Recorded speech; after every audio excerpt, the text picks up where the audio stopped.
कभी आप ब्रह्म मुहूर्त में जगे?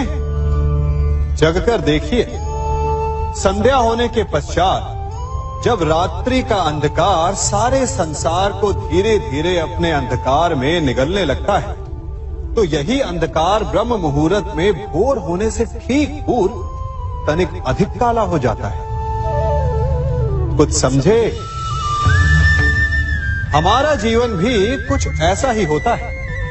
जब हमारे जीवन की समस्याएं अपने अंत पर होती है, तो यही समस्याएं एक भीषण रूप लेकर हमारे समक्ष प्रस्तुत हो जाती है और ऐसे परिस्थिति में अधिकतर लोग हार मान जाते हैं, भय खा जाते हैं। परंतु यदि आप हार न माने, भय न खाएं, दृढ़ रहें, निरंतर आगे बढ़ते रहें, तो प्रकाश के रूप में हमारा स्वागत करने के लिए सूर्य उदय सदा हमारे समक्ष प्रस्तुत रहेगा।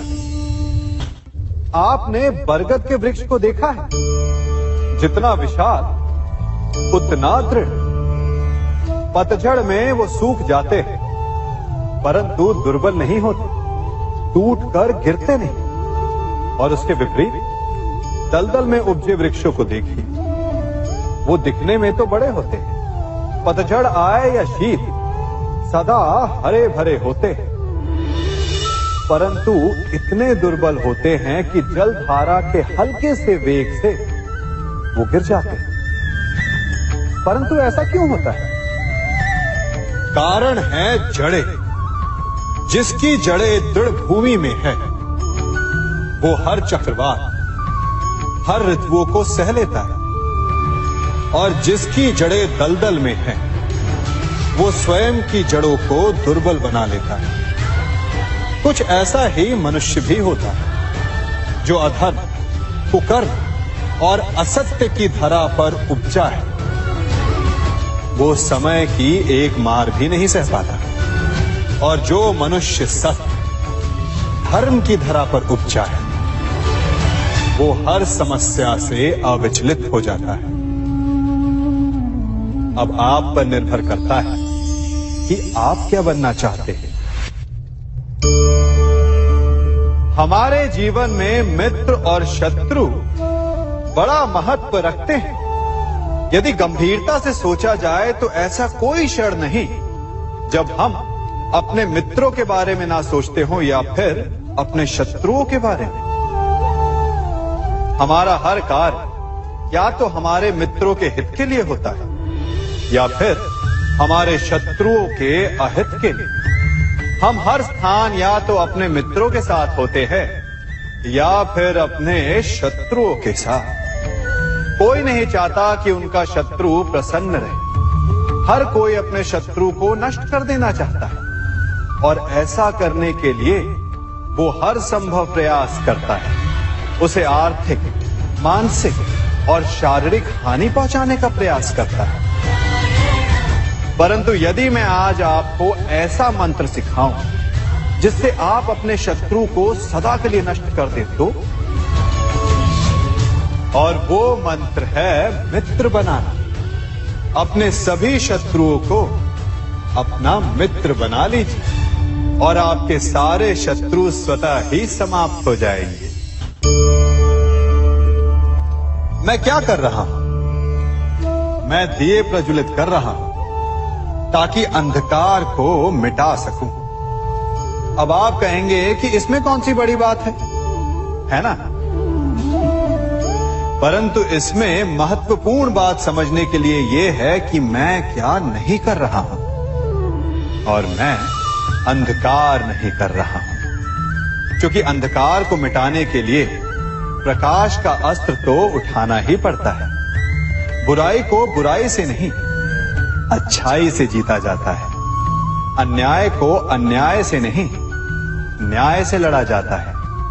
क्रोध को क्रोध से नहीं, क्षमा का साथ लेना होता है। ठीक उसी प्रकार एक लोहा लोहे को काटता है, परंतु एक ठंडा लोहा ही गर्म लोहे को काट सकता है। इसलिए यदि आपको अपने जीवन में विजयी होना है, तो अपने शस्त्रों को, अपने अस्त्रों को सोच समझ कर उठाइए, क्योंकि एक अनुचित सोच परिणाम पर भारी प्रभाव डाल सकती है।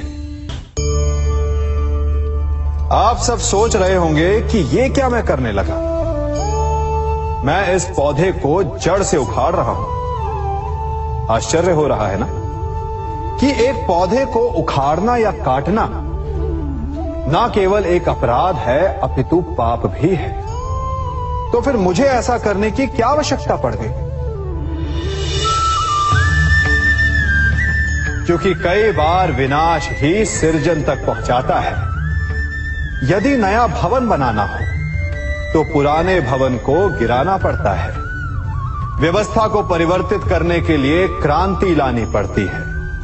और उसी प्रकार यदि किसी वृक्ष या किसी पौधे की जड़ों में घुन लग जाए या उसका मूल सड़ जाए तो उसे जड़ से उखाड़ देना ही श्रेयस्कर होता है, ताकि उस स्थल पर नए पौधे उपज सके।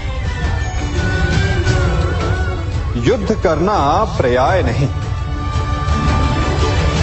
परंतु कभी कभी शांति के लिए युद्ध करना आवश्यक हो जाता है। संसार में सबसे श्रेष्ठ क्या है?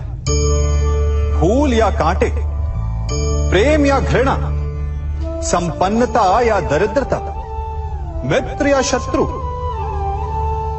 बताइए। अब आप भी कहेंगे कि भला ये कोई पूछने की बात हुई? अवश्य, फूल, प्रेम, संपन्नता और मित्र ही श्रेष्ठ है। परंतु क्या आपने अपने जीवन में कभी सोचा है कि हर एक भाव, हर एक वस्तु, हर एक घटना का एक गुण धर्म होता है? त्वचा पर जलन करने वाले फूलों से अधिक श्रेष्ठ वो कांटे हैं जिनसे आप अपने घर की बाढ़ बनाते हैं ताकि वन्य पशु आपके भीतर ना आ सके। वो प्रेम श्रेष्ठ नहीं जो आपको अंधा, लोभी, पक्षपाती बनाता। वो घृणा श्रेष्ठ है जो आपको नया मार्ग दिखाते। वो संपन्नता श्रेष्ठ नहीं जो आपको कृपण बनाते, मतदान बनाते। वो दरिद्रता श्रेष्ठ है जो आपको जीवन में परिश्रम करने की शिक्षा दे।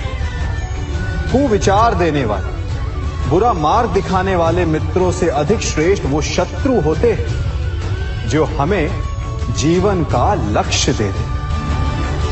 इसलिए अपने जीवन में हर वस्तु, हर भाव, हर घटना के गुण धर्म को पहचानिए और उसके पश्चात अपना चयन कीजिए। स्वर्ण। हम सभी को अपने जीवन में स्वर्ण से कभी ना कभी कुछ ना कुछ थोड़ा या अधिक मोह होता ही है ना? परंतु क्या आपने कभी सोचा कि स्वर्ण को प्राप्त कैसे किया जाता है? जब भूमिगत खदानों से स्वर्ण को निकाला जाता है तब वो एक पाषाण की भांति होता है। ऐसा पाषाण जिससे आप किसी को भी मार सकते हैं, परंतु उसे आभूषण के रूप में स्वयं के शरीर पर धारण नहीं कर सकते। यदि उसे आभूषण बनाना है तो उसे लंबी यात्राएं करनी होती है। उस पाषाण को पिघलना होता है। सुनार के हथौड़ी की अनेकों चोटें खानी पड़ती है, फिर काट छाट और उसके पश्चात जाकर वो ऐसा आभूषण बनता है जो हमें वर्षों तक, सदियों तक लुभाता रहता है। इसलिए यदि आपको समय पर विजय पानी है तो स्वयं के निर्माण पर समय देना होगा।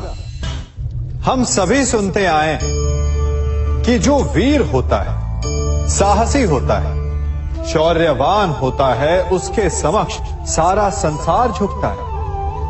वीर भोग्य वसुंधर।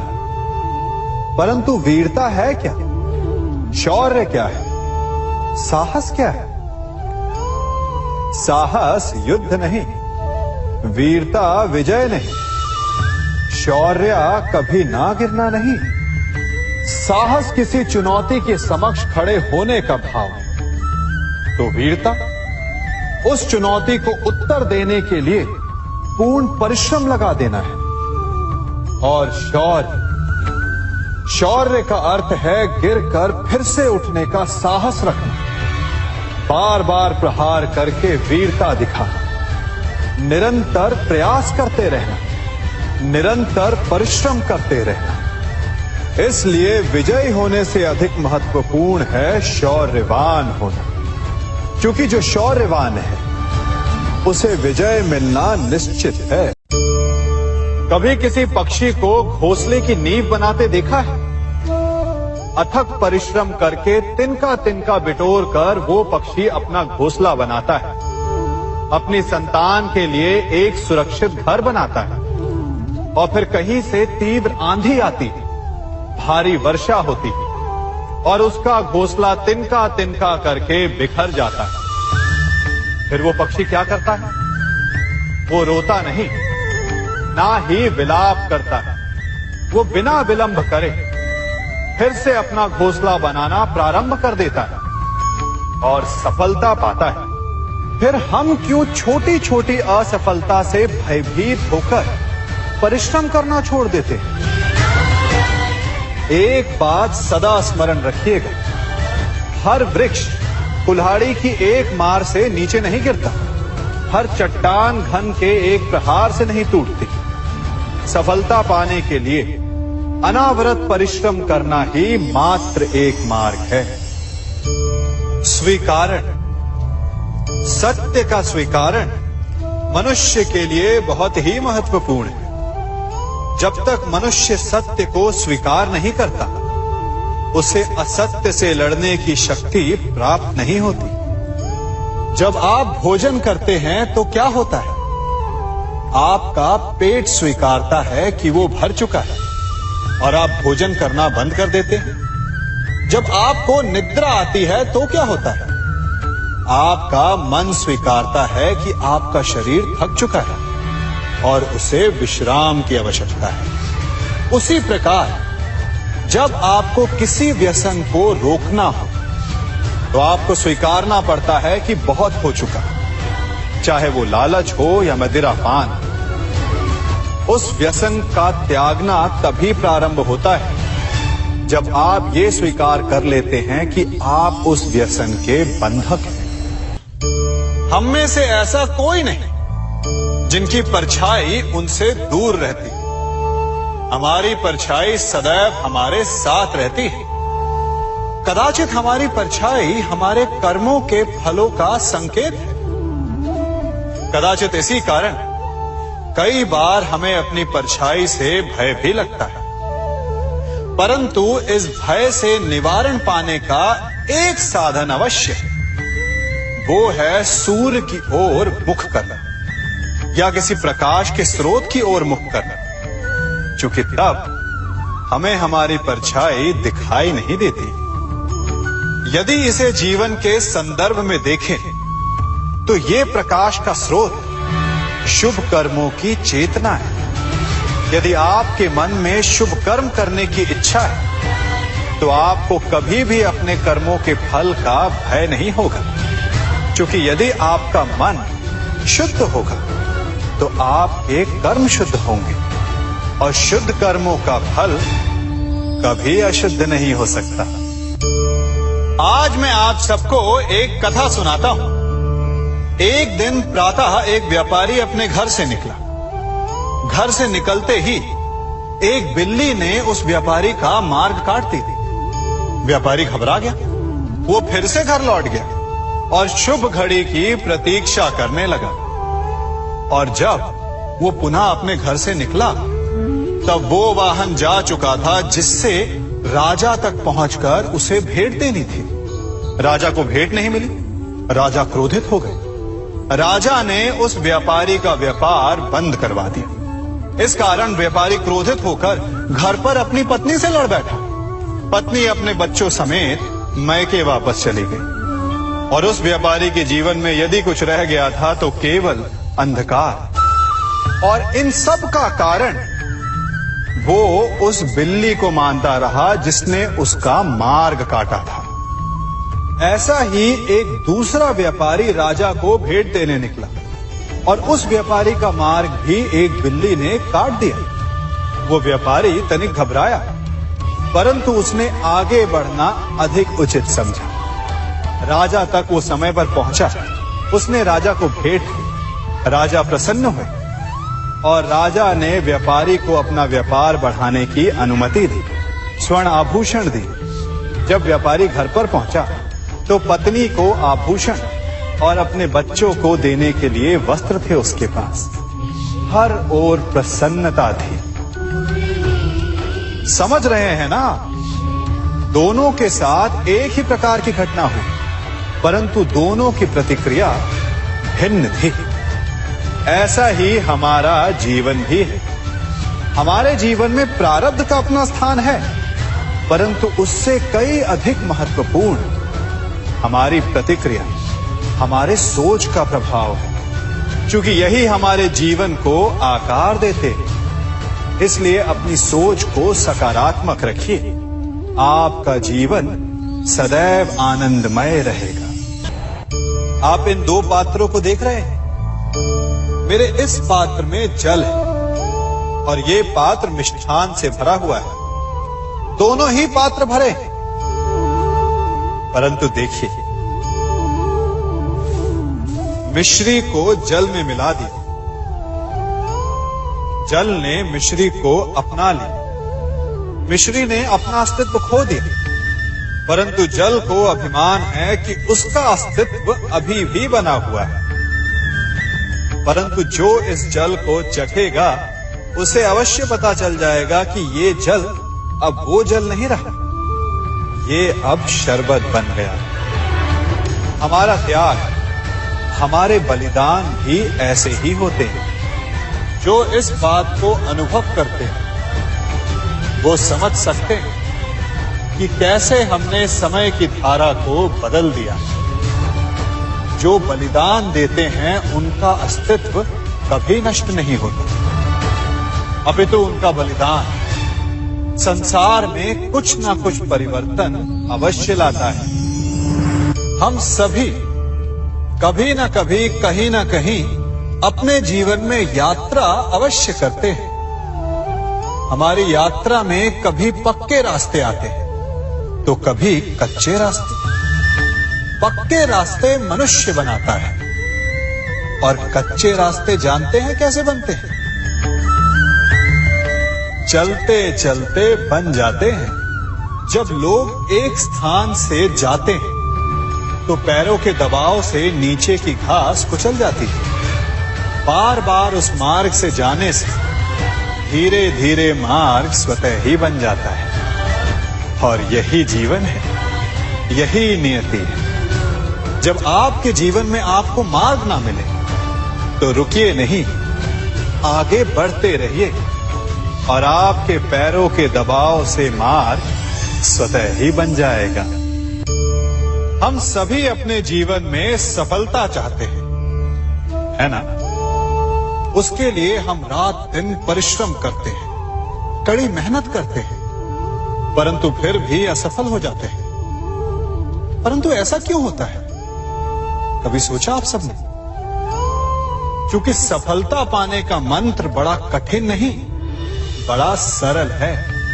उचित विचार, उचित समय, उचित स्थान पर उचित प्रहार। जब आपके विचार, समय, स्थान और प्रहार यानी परिश्रम उचित है तो सफलता आप ही को मिलेगी। जिस प्रकार एक लोहार लोहे से कुछ बनाते समय उस लोहे के सही ताप तक के आने की प्रतीक्षा करता है और समय आने पर उचित स्थान पर पर्याप्त बल से प्रहार करता है और लोहा आकार ले लेता है, ठीक उसी प्रकार आपकी सफलता भी आकार लेती है।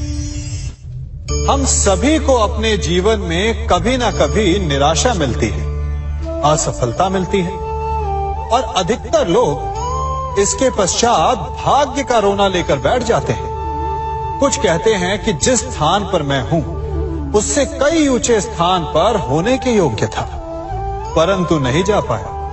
किसी को पीड़ा है कि उसे जो मिलना चाहिए था वो उसे नहीं मिला। भाग्य ही बुरा था। भाग्य क्या होता है? भाग्य वन में खिला पुष्प देवताओं को चढ़ाया जाएगा या किसी सुंदरी की वेणी में वो सजेगा या फिर उसे कुचल कर उत्पाद बना दिया जाएगा। ये सब एक पुष्प के नियंत्रण में नहीं होता, परंतु जब तक उस पुष्प का अस्तित्व है, सुगंध बिखेरना उसके वश में अवश्य है। परंतु भाग्य हमारे वश में नहीं, और जो हमारे वश में नहीं उसके लिए दुखी होने से क्या होगा।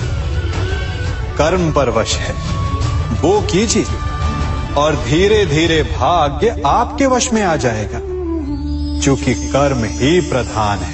मनुष्य की सबसे बड़ी दुर्बलता क्या होती है? सोचिए।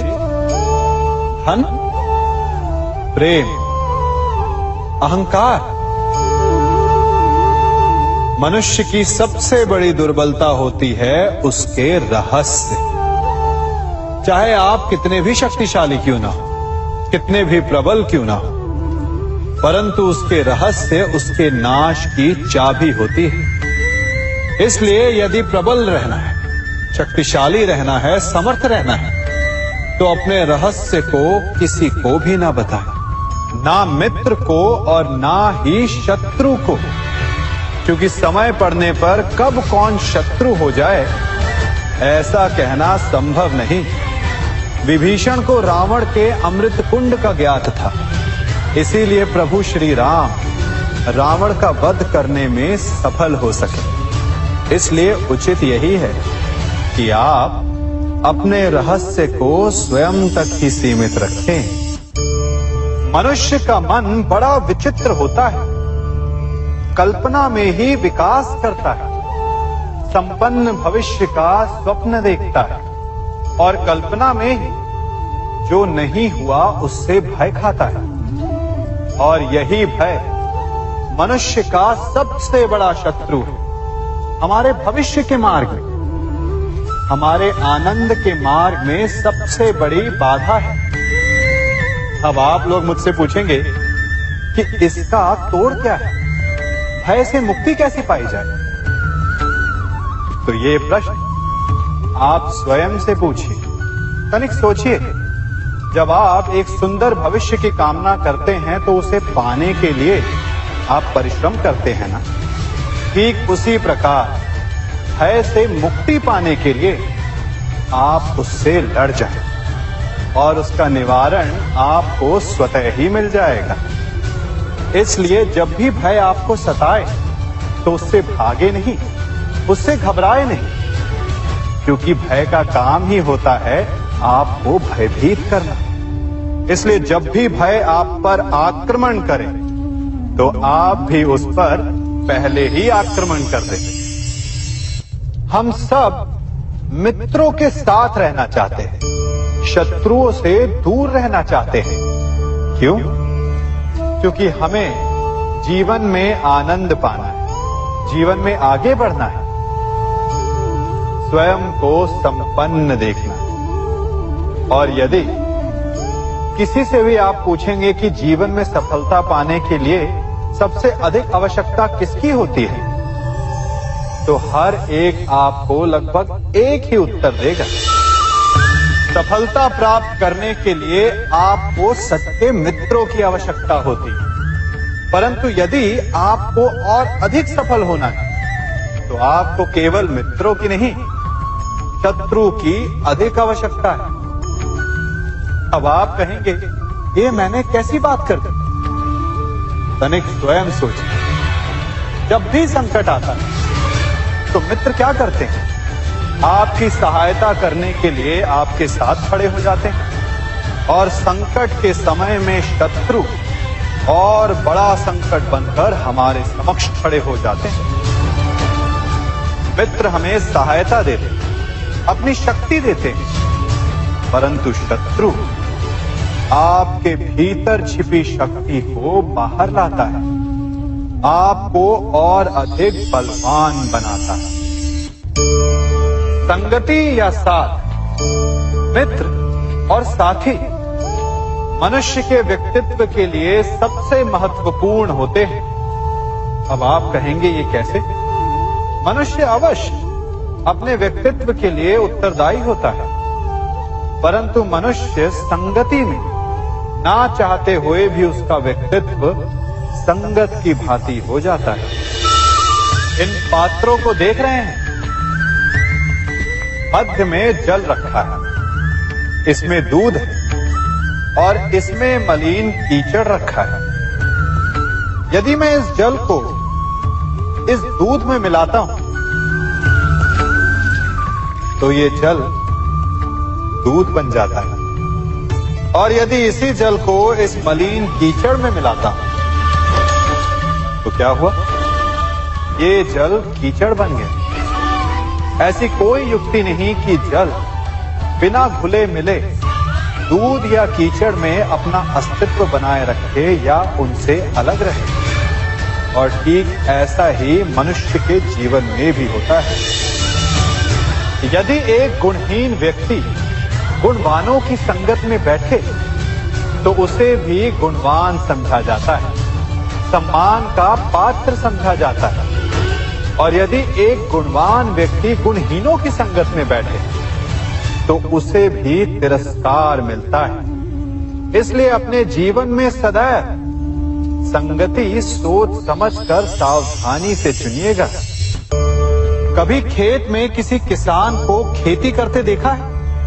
वो उसे सींचता है, उसे जोतता है, पशु पक्षियों से खेत की फसल की रक्षा करता है, परंतु एक बात का वो सबसे विशेष ध्यान रखता है कि कहीं खेत में खरपतवार ना उग जाए, क्योंकि एक खरपतवार खेत की सारी फसल को नष्ट कर सकती है।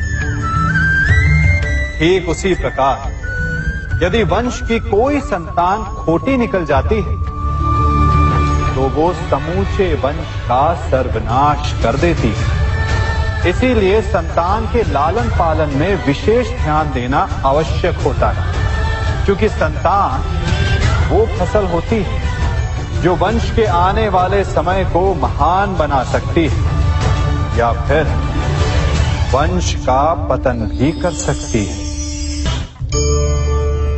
मनुष्य भी बड़ा विचित्र प्राणी है। अपनों से नीचे के स्तर के लोगों को वो हे दृष्टि से देखता है, उनका उपहास उड़ाता है, उनसे बार बार कहता है कि तुम्हारा कुछ नहीं हो सकता, तुम भविष्य में कुछ नहीं कर पाओगे। जब मनुष्य के पास धन संपत्ति मान होता है तो वो दूसरों का आदर नहीं करता, परंतु वो एक बात भूल जाता है कि उससे भी अधिक शक्तिशाली कोई अस्तित्व में है, और वो है समय। काल काल अपना चक्र कब बदलेगा ये कोई नहीं जानता। समय अपनी करवट कब लेगा ये कोई नहीं जानता। कोयला भी समय के साथ साथ हीरे में परिवर्तित हो जाता है। इसलिए जीवन में कभी भी किसी का भी उपहास नहीं उड़ाना चाहिए। बड़ी विकट समस्या है। मुझे स्मरण ही नहीं हो रहा कि इस गुच्छे की कौन सी चाबी इस ताले को खोलेगी। बड़ी देर से प्रयास कर रहा हूं, परंतु ये ताला खुल ही नहीं रहा।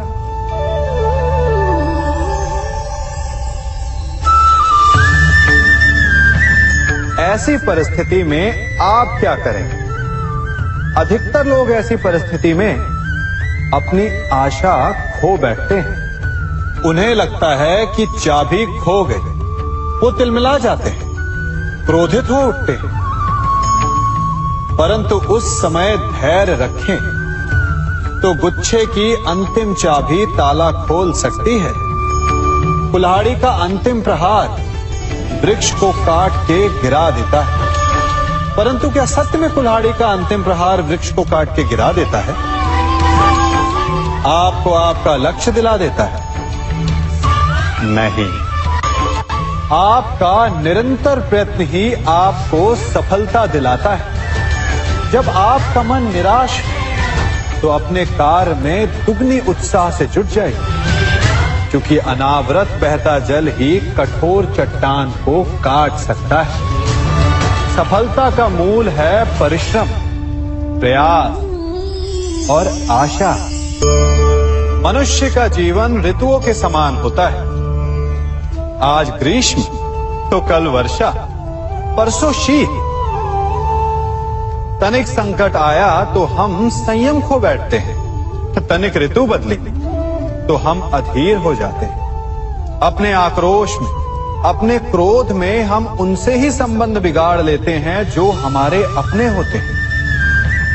क्यों ऐसा होता है ना? हमें लगता है कि हमारे अपने फिर से मना लेंगे, परंतु स्मरण रखिए, सदा ऐसा करना संभव नहीं होता। सागर की उछलती लहरों को तट सहता है, और यदि तट ही टूट जाए तो बाढ़ आ जाती है। हमारे संबंध भी दूध की भांति होते हैं। दूध तपकर उबल सकता है, परंतु यदि उसमें खटास आ जाए तो वो फट भी जाते हैं। और फटे दूध को चाहे जितना मत लो, उसमें से माखन नहीं निकलेगा। इसीलिए अपने संबंधों को संभल कर निभाना चाहिए।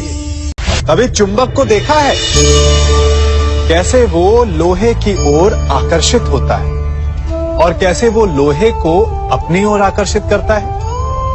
क्योंकि उसके स्वभाव में ही आकर्षण है। हम सबके भीतर भी एक ऐसा ही चुंबक होता है, विचार का चुंबक, जो सदा अपने ही जैसे विचारों को आकर्षित करता है। हम जो बोते हैं वही काटते हैं। उसी प्रकार हम जैसा सोचते हैं वैसा ही पाते हैं। साधु ईश्वर का नाम जपता है तो उसे ईश्वर मिल जाता है। अर्थात फल हमारी सोच पर निर्भर करता है। ओस की बूंद यदि केले के पत्ते पर गिरे तो वो कपूर बन जाती है। सीप में गिरे तो मोती, और यदि विषधर के मुख में गिरे तो विष। बूंद एक है, परंतु उसके प्रारब्ध भिन्न है, क्योंकि उसे आकर्षित करने वालों का व्यवहार भिन्न है। इसलिए यह आप पर निर्भर करता है कि आपको भविष्य में विष चाहिए या अमृत। स्मरण रखें, हम वही बन जाते हैं जैसा हम सोचते हैं, जैसा विश्वास रखते हैं। यह आपका विश्वास ही है जो ये निर्धारित करेगा कि आपको विष मिलेगा या अमृत। इसलिए अपनी सोच को सुदृढ़ रखिए, सकारात्मक रखिए, और फल भी सकारात्मक ही आएगा। जब से ये सृष्टि बनी है, नदी की धारा और चट्टान के मध्य सदा संघर्ष रहा है, परंतु हर बार चट्टान की कठोरता को हारना पड़ता है, और नदी की धारा कोमल होते हुए भी कठोर चट्टान को काट देती है। कभी सोचा है क्यों? चट्टान इतनी कठोर और जल इतना कोमल, चट्टान इतनी दृढ़ और जल इतना लचीला, फिर भी सदा जल कठोर चट्टानों के मध्य से अपना मार्ग बना ही लेती है। कारण केवल एक है, और वो है लगातार चलने की क्षमता।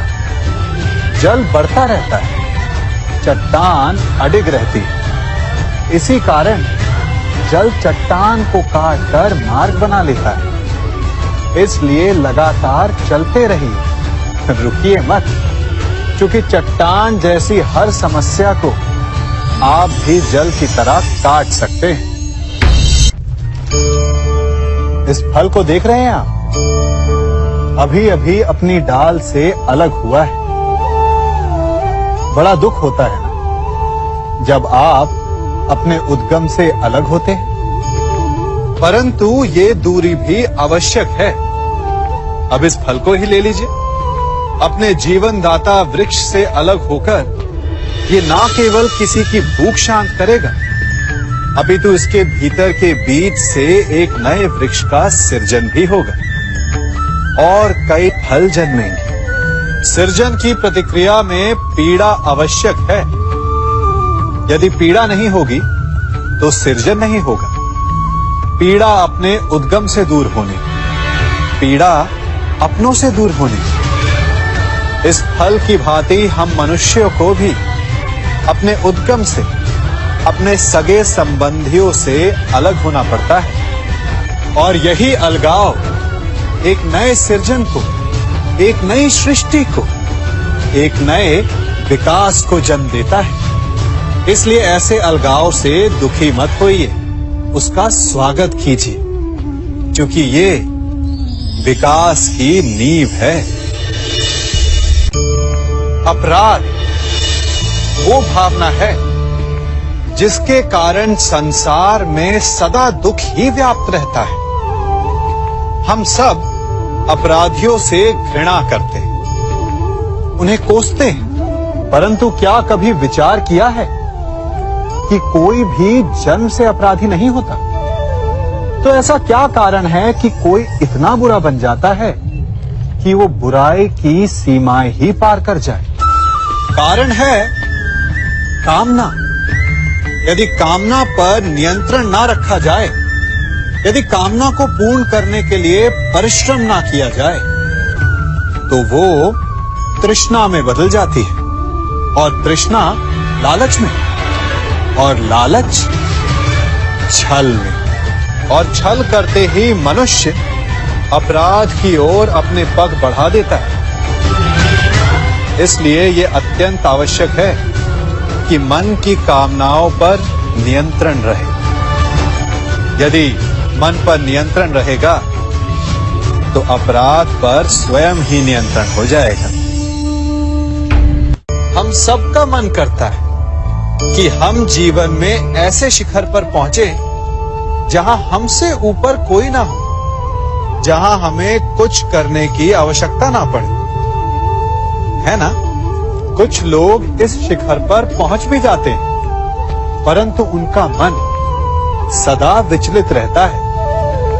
इतनी मनोरंजक बात है ना कि जिस विश्राम को पाने के लिए हम इतनी मेहनत करते हैं, इतना परिश्रम करते हैं, वो हमें मिलता ही नहीं। कारण स्वयं सोचिए, वन का राजा होने के पश्चात भी सिंह को अखेट के लिए परिश्रम क्यों करना पड़ता है? सोचिए, मैं बताता हूं। क्योंकि राजा होने का अर्थ ये नहीं कि वो सदा सोता रहे और मृग स्वयं उसके समक्ष आकर कहेगा कि आइए महाराज, मुझे खाकर अपनी भूख मिटाइए। तो समझ लीजिए, कार्य आपके परिश्रम से संपन्न होते हैं, केवल कामना से नहीं। यदि आप नीचे हैं तो सदा स्मरण रखें कि आपका परिश्रम ही आपको ऊंचाइयों पर ले जाएगा, और यदि आप ऊंचाई पर हैं तो वहां पर भी रहने के लिए आपको निरंतर परिश्रम करते रहना होगा। अर्थात परिश्रम से मुक्ति नहीं है, क्योंकि परिश्रम ही जीवन है। सबसे अधिक महत्वपूर्ण क्या है? जीवन, या जो जीवन में पाया, यात्रा, या यात्रा पूर्ण करने के बाद पाया गया लक्ष्य, कर्म या उसके फल? बहुत ही महत्वपूर्ण परंतु विकट प्रश्न है ना? परंतु तनिक धीरज से सोचेंगे तो इसका उत्तर अधिक कठिन नहीं है। यदि जीवन यात्रा है तो उसका लक्ष्य क्या होना चाहिए? स्वयं सोचिए। मान, संतान, धन?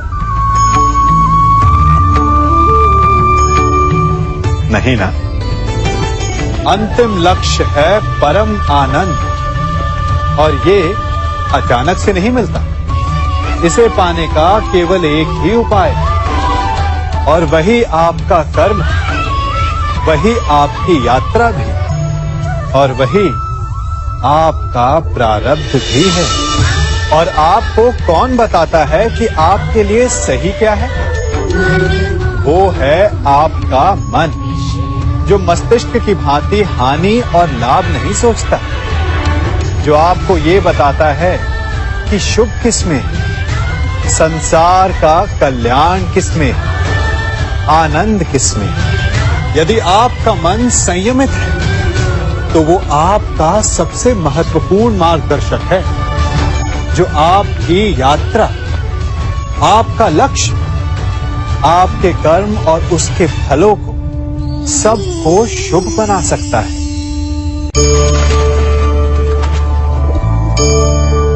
इन पक्षियों को देख रहे हैं आप? इनका उड़ना वायु में इतना संतुलन मुक्त कर देता है ना? इन्हें उड़ते देख आपके मन में भी इच्छा होती होगी कि इन्हीं की भांति आप भी स्वतंत्रता से उड़ पाएं। ईर्ष्या होती है ना जब आप इन्हें खुले आकाश में ऐसे विचरण करते देखते हैं।